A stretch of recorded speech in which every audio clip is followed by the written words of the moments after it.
Hello, this is Janet Michael. In addition to hosting The Valley Today each weekday at noon on the River 95.3, I also produce podcasts, and I'm excited to introduce you to a new podcast series in partnership with Lord Fairfax Community College. Having provided higher education and career training for the past half-century, LFCC is tightly interwoven into the fabric of the Northern Shenandoah Valley and Piedmont regions. Join me every week for conversations with current and former students to hear their funny and inspiring stories as we learn about their journey to higher education, the role that LFCC has played, where they are now, and where they plan to go.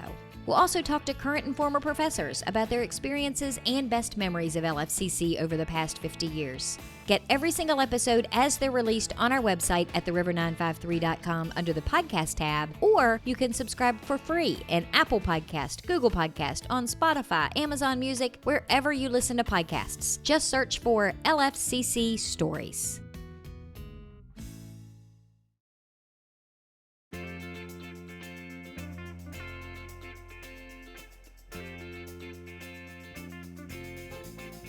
Hello and welcome to The Valley Today. I am your host, Janet Michael. Happy Monday as you are listening to the show today.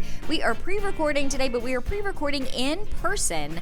I am sitting inside the Alson H. Smith Jr. Agricultural Research and Extension Center, which is quite the mouthful. We're going to call it AREC, I think, for short moving forward. Do you think that's a good idea? That's what we call it. I am sitting here with Dr. Tony Wolf. He is the Director and Professor of Viticulture, and I've been practicing that all morning, so I didn't mess it up, Tony. So I'm really glad that I had a little bit of time to prep for this interview. Good. So tell me about this building. What kind of work do you guys do here?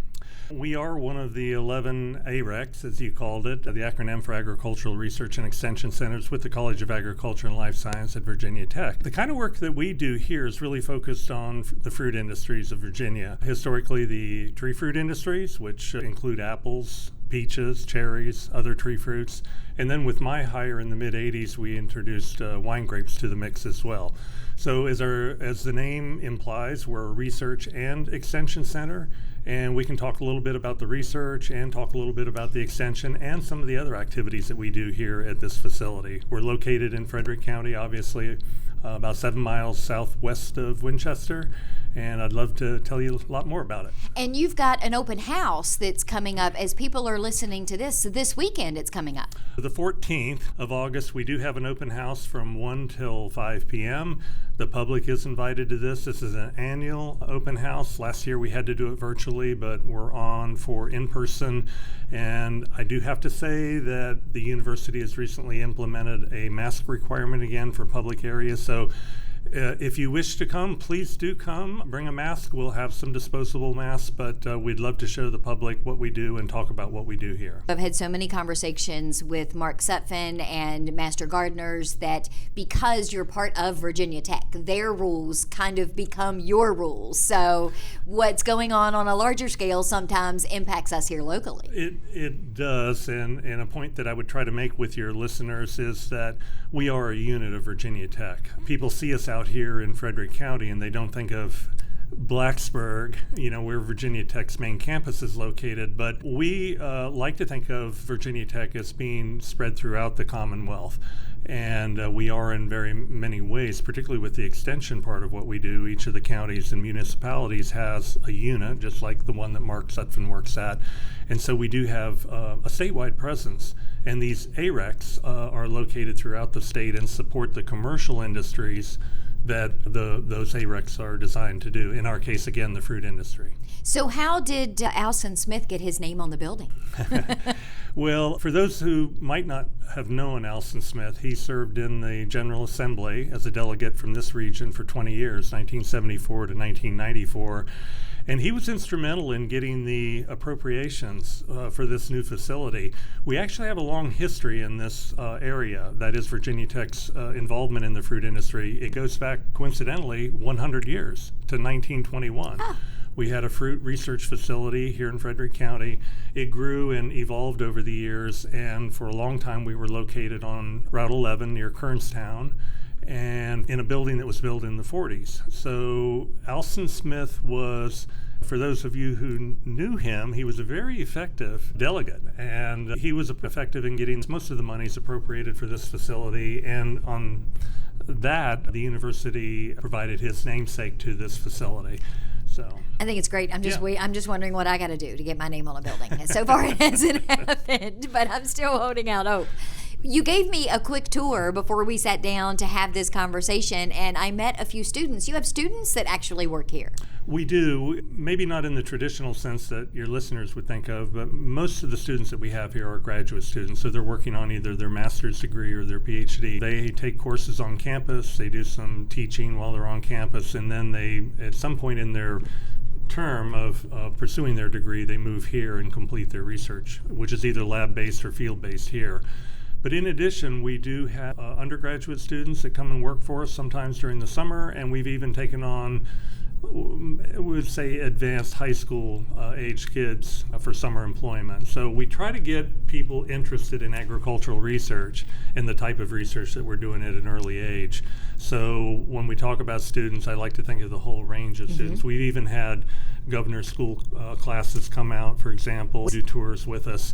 So we're open to all of those things, and over the years, that's been part of our outreach program. So when you say research, what kinds of things are you researching? Well, our research is really aimed at again, problems that confront the industries that we're working with. So if we think about the tree fruit industry or the wine grape industries, we have both biological problems and what we call abiotic problems, things that you might think of as changes in climate that are causing problems with more severe weather. Let's say less predictable weather. We're having more problems with spring frost, for example. So our research is really aimed at overcoming or at least mitigating some of those challenges. I think we're all aware of some of the problems with invasive pests. Your shows have covered spotted lanternfly recently. Prior to that, brown marmorated stinkbug was a huge issue. We're always going to have invasive pests. We'll get rid of some or they'll become less of a problem only to see others come on the scene. So in the case of brown marmorated stinkbug, for example, we have an entomologist here who really devoted much of the last 10 years of his research program working with others at USDA and also within Virginia Tech and other land-grant institutions to try to come up with tools and strategies to help mitigate that problem. So he has a student now working on a parasitoid of brown marmorated stinkbug. This is a small insect, a wasp insect, very small, that lays an egg in the eggs of the brown marmorated stinkbug. So it's a biological control mechanism, but these little parasitic wasps are not widely distributed out through Virginia, so that's what his research is really aimed at trying to do, is to more broadly distribute them through Virginia so that we have this biological control agent, so we don't have to be out spraying all the time for them. And how do you decide what it is you're going to research? Yeah, great question. We don't just come up with these ideas on our own. We survey the industry. I can't call you up and say, hey, Tony, I need you to check this out for me, and you'll start a whole project on it. I mean, we do have our own ideas about things, but we have to do research that's relevant to the industry, because it really comes down to what will the industry support, what will the sponsors that support our research fund. So we have to be relevant in that regard. And so the way we determine that really is to survey industries, whether it's the wine grape industry, whether it's the tree fruit industry. We do surveys on a regular basis. What are the problems that you're dealing with? We take a look at those and say, okay, what do we have the resources to do here at this particular AREC? I mean, most of us are either horticulturists or, in my case, a viticulturist, entomologist. We're not necessarily marketing specialists. That's a big issue. We're not labor specialists. So we focus on the toolboxes in our own resources to work on. And that makes sense, too, because you're not going to want to pick a project that would have very little impact. If you found a solution or something for it, you're going to want to make sure it's relevant to this community and has some sort of positive impact. Sure. At least we don't want to spend a lot of resources on doing something if we're not going to have impact with it. So speaking of resources, how does your funding work? Well, we're supported by state and federal sources of funding through the experiment station at Virginia Tech. We do have operating dollars that flow to the facility here. They help pay salaries for our regular staff and faculty. They help pay what we call overhead. The lights above us here are the overhead. But beyond that, those sources of funding aren't increasing. If anything, they're going down. So the burden of funding what we do has been increasingly placed on us, and the faculty respond to that by going out and writing grant proposals, getting funding to do the research through that way. Now, we can go to commodity-based groups. There's the Virginia Apple Research Program, there's the Virginia Wine Board. These fund some of the projects that we do, and they've been very consistent and very dependable sources of funding over the years. There are other sources of state funding that we can pursue. Through VDACs, we can get funding if we write successful grant proposals. And then there's also federal grant proposals that we're all involved in. So these are multi-state typically. And to make a point with that is the problems that we research here are not necessarily limited to Virginia. They have regional impact, and in some cases they have national impact, if not global impact. So there are sources of money beyond Virginia borders that can be brought back here to Virginia and support us. It's where that marketing you mentioned a minute ago, marketing gets a little bit more important when it comes to the financial end of it sometimes. Yeah, the more people that know what you do and how well you do it here, the easier it is sometimes to ask for that money and then get the approval for it. So we have to market ourselves in that regard. You're right. Well, let's take a quick break. We've talked a bit about research. Can we talk a little bit about extension in the next segment? And then I want to talk a little bit, too, about the details for the open house this weekend. Okay. All right. We're going to take a quick break. When we come back, we're going to continue our conversation. We are pre-recording today with Dr. Tony Wolf. He is the Director and Professor of Viticulture at the Alson H. Smith Jr. Agricultural Research and Extension Center. We are in person pre-recording today. We'll be back to continue our conversation in just a couple of minutes. Got a financial decision to make or a goal to reach, but you don't know where to start? You've come to the right place. Introducing Quick Money Chats with the Northern Shenandoah Valley Financial Education Program. Visit tinyurl.com/quickmoneychat to schedule a virtual chat with a staff member or trained volunteer. We won't tell you what to do, but we will give you the tools you need to choose wisely. And because Virginia Cooperative Extension is part of Virginia Tech and Virginia State, your land-grant universities, you can be sure that our information is credible and trustworthy. And you'll know that we aren't trying to sell you something. Maybe you want to improve your credit score, or reduce your banking overdraft fees, or even figure out if you can afford to buy that car. Sorting through tons of information on the internet can be overwhelming, and sometimes it can be hard to know who to trust. Schedule a Quick Money Chat and get the information you need to take action. Go to tinyurl.com/quickmoneychat and get financial education personalized for you.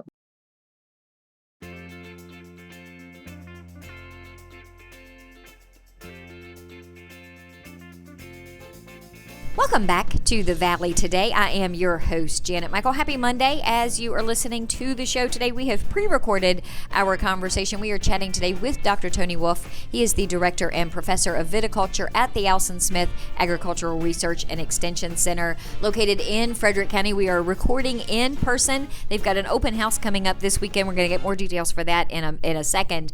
But Tony, we were talking in the first segment a lot about the different types of research that you do, but your name also includes Extension Center. We talked a bit about Mark Sutphin, also who's a regular guest. How does the extension play a role here in what you guys do? For those who really aren't familiar with extension, I should start out by saying that the faculty here at the AREC are what we call specialists within the university system. So we're specialized. In my case, I'm specialized with the science of grape growing, viticulture. We have entomologists here that specialize in tree fruit entomological problems, bug problems, if you will, or arthropod problems. Extension goes beyond that, though. As you're well aware, we have extension units at the local level that have a much broader mandate in terms of what they cover. So extension agents like Mark Sutphin cover a number of different things. We work very closely with extension agents in delivering our program. Extension is really all about education and disseminating research knowledge, whether it's generated by us or other people. It's getting that information and knowledge into the end user's hands. So we do that in a number of ways. Some are face-to-face type meetings that we're able to hold, certainly in the pre-COVID period, and hopefully in the future. We have a facility here that has a nice conference room. We do a lot of meetings here that give that information or provide that information directly to our producers. So the type of information will vary throughout the year depending on the season. The other means that we have of distributing the information is through web-based resources. Some of these are blogs that are used by our specialists. We have print resources that are available, and we have good old-fashioned emails and telephones that sometimes come into play as well. The people that we work with, whether they be in the tree fruit industry or the wine grape industry, know that if they need to, they can pick up the phone and get in touch with us.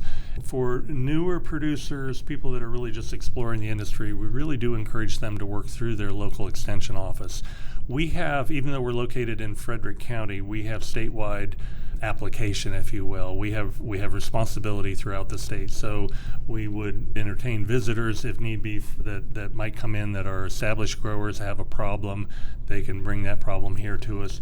Typically, though, we try to steer those kind of things through the extension office because we have better resources on campus, for example, at the plant disease clinic or at the insect identification lab. I mean, extension, again, is really about delivering that information, and we have a wide range of how we do that. And Mark has done a lot of shows with me. We've talked about a lot of different topics. I don't know that he and I have ever had the conversation on air. His main gig at the extension office is dealing with the commercial fruit growers and the plants and the trees and that sort of thing. We talk about so many other things. We don't often talk about that, but I would guess that you being here is a huge benefit, not just to Mark as a resource, but to the apple orchards and the peach orchards and all of the people that are farmers here in this area. We look to Mark for a lot of the assistance that he provides us. He's somewhat unique in extension in that he's focused in commercial horticulture. There are other ag and natural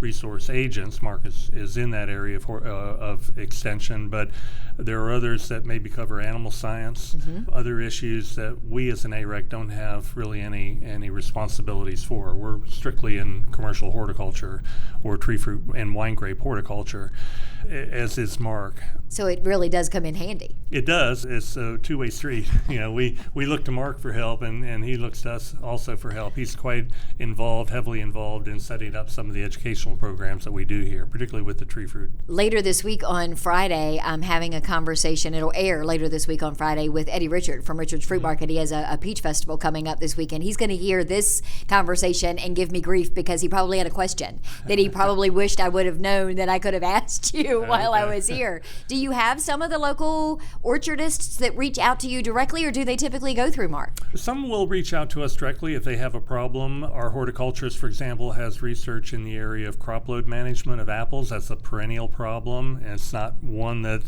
there's always an easy answer for because the weather impacts the degree of thinning that might be achieved. Apple producers often have to use thinners because apple trees, many of the varieties, have a biennial-bearing habit. So they need to be able to thin the trees, but they need to be able to do it in a predictable manner. If you over-thin, you're taking away your revenue, your crop potential yield. So we have some producers that might approach Dr. Sharif, for example, directly on a question, particularly if it's something, okay, with the weather coming up in the next 2 or 3 days, what would you do? But there again, we have a lot of meetings at that time of the year, which is in the spring. So many of those producers are coming here and getting the information as a group rather than individually. A couple of weeks ago, I went on a Faces of Tourism in Shenandoah County, and we visited Woodbine.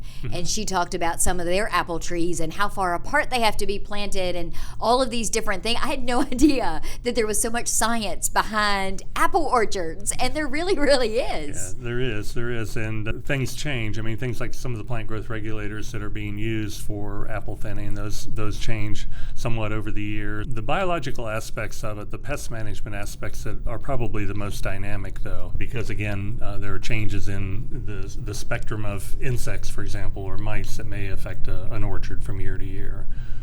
So the open house that's this weekend is open to the public. Are you normally not open to the public? Is this kind of a big deal that you do this once a year? We don't encourage people just dropping by to see what we're doing. We're not necessarily closed. We don't keep the doors locked. Some facilities, USDA, for example, will do that. We're not really geared to handling walk-ins, so we don't want to disappoint people. We're very busy here with doing things out in the field or in labs, or we're actually, maybe out on the road, and we don't want people coming by and being disappointed that there's not somebody here that they can talk to. So having said that, and to answer your question, yes, the public open house is one event that we do per year where we really encourage people to come by and get a broad picture of what we do and actually hear the faculty and students talk about the research that they do and what impact that has. So what will that day look like? What can people expect when they come out? Well, we'll see what the weather provides. Well, there is that. I think if we're looking at the current weather and looking ahead, it's supposed to be dry. So we will have displays and exhibits in the conference room here as sort of a staging area for 2 wagon tours that we will do. One probably around 1:30 and another at about 3:30. These will take about an hour apiece. It's going to be a ride out on the farm. We have about a 120-acre farm, but the idea is to get people as a group out, and we will go from point to point, and at each point have a faculty member or a student talking about some of the research that they're doing at that point. You'll see orchards, you'll see some novel aspects of plant management, some protected culture systems. Things that probably the average person knows this building is here and thinks they probably might know what it is you do, but they're going to be shocked when they take that tour and learn all of these other things. Well, maybe, I don't know if I'd use the word shock, but maybe they'll learn something from it. If a person has been to a pick your own operation, they've seen orchards, it's going to look very similar to that, but you'll hear a lot more detail about the research that we have going in to support that production. And do people have to register or anything for the open house? Just show up? What are the times again? It starts at 1 o'clock and it ends at 5 o'clock. So it's a revolving door of sorts. You don't have to be here the whole time. Come, listen to us. We don't really have indoor presentations lined up other than some exhibits, which are typically going to be one-on-one. And it'll be an opportunity to just rub elbows with us and hear what we're doing. So you don't have to stay the whole time, but anytime during that window. And what is the address here again? It's 595 Laurel Grove Road in Winchester, 22602. And people can Google it. That's just to make sure that I remembered where I was coming to. I did that. It was very easy to find. Yes, if you want, just you can find us on the web if you Google or use the search browser under the Alson H. Smith Agricultural Research and Extension Center, Virginia Tech. And just to reiterate one more time, masks will be required because of current COVID circumstances. Yes, thanks for reminding me. And that is something that is really just going into effect now, but the university is requiring all public areas indoors. For outdoors, we don't have to have masks, but indoors in public areas, we will require a mask. If you don't have one when you're here, not everybody will be hearing this message. We'll have some disposable masks. Just in case. In case. Well, Tony, thank you for taking some time to kind of give me the quick tour and fill me in on all of the cool stuff that you guys are doing here. I think it's fascinating. Thank you, Janet. I appreciate it. I will be back tomorrow. It is Tourism Tuesday. I am going to have a conversation with Vicki Ruckman about a wine festival that's coming up. Ironically enough, sitting here with a viticulturist. We're talking about wine tomorrow. So meet me back here just a few minutes after noon, and I will have that conversation ready to go for you.